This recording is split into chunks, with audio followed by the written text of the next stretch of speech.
Depuis le Grand Palais du Kremlin, devant le Parlement, Vladimir Poutine a tenu son traditionnel discours annuel et il a vu loin, après 2018. Autrement dit, il serait candidat à sa propre succession. Le moins que l'on puisse dire est qu'il s'est focalisé sur les questions domestiques et les difficultés économiques de la Russie, alors que son pays est soumis à de lourdes sanctions internationales.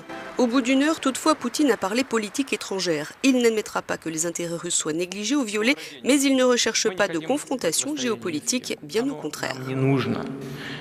La Russie n'a pas besoin de conflits, ni nous, ni nos partenaires, ni la communauté internationale. Contrairement à certains de nos collègues étrangers qui voient en la Russie un adversaire, nous ne cherchons pas et nous n'avons jamais cherché des ennemis. On a besoin d'amis.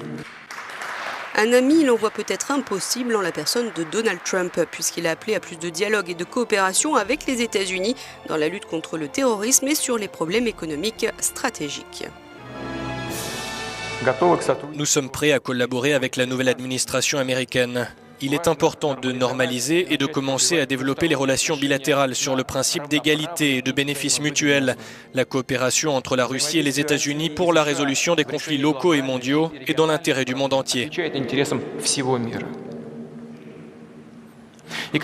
J'espère sincèrement que nous pourrons joindre nos forces à celles des États-Unis dans le combat contre la menace, non pas imaginaire mais réelle, que représente le terrorisme international. C'est exactement ce à quoi s'emploie notre armée en Syrie. Les terroristes ont subi de sérieux revers. L'armée et la flotte russe ont prouvé avec panache qu'elles peuvent travailler efficacement, loin de chez nous.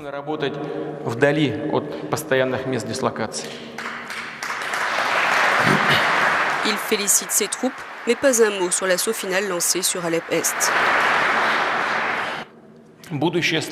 L'avenir de notre pays ne dépend que de nous-mêmes, de notre dur labeur et des talents de tous nos citoyens, ainsi que de leurs responsabilités et succès.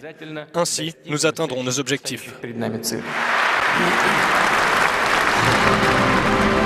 Dans ce discours, Vladimir Poutine a évité de parler de l'Ukraine.